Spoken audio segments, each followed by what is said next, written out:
Ray, for as long as I can remember us chatting, you have been going on about corruption at the Lotteries Board to anyone who would listen. Do you remember those times? And nobody was listening to you. You were going crazy. Absolutely. No one was listening. No one was listening, and no one was reporting it.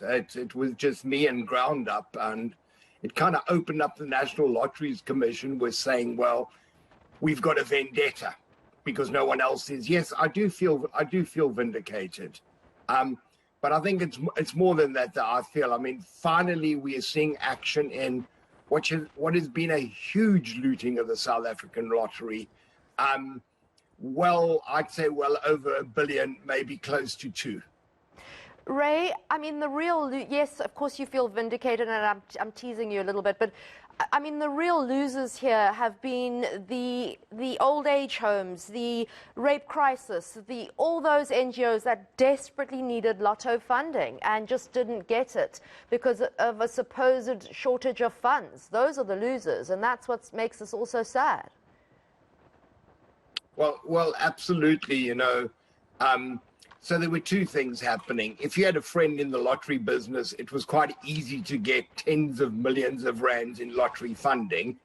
But really good organizations who depend on the lottery because they, you know, their own lotteries, their own certain forms of fundraising were cut off when the lottery came into being. They certainly lost out. But who's also lost out, Anneke, is a lottery is actually a tax. It's a regressive tax on the poor.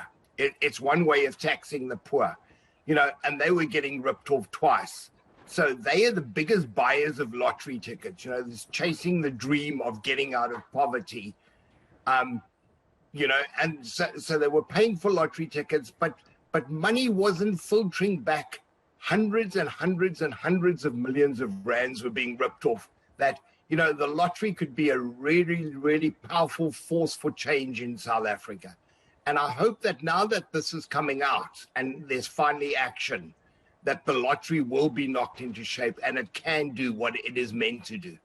Ray, I like that analogy, tax for the poor. Should it not be shut down altogether and disbanded and rebuilt? I mean, where does the rot lie here? No, I mean, that would really be throwing the baby out with the bathwater. You know, what you've had is a lotteries board where they've not done their oversight. Two members of the National Lotteries Board have been implicated by the SIU, including the long-time chairman of the Lotteries Board, Professor Alfred Nevotandu, whose term ended in 2020. There are members of the Lotteries Commission, very senior staff who've been implicated.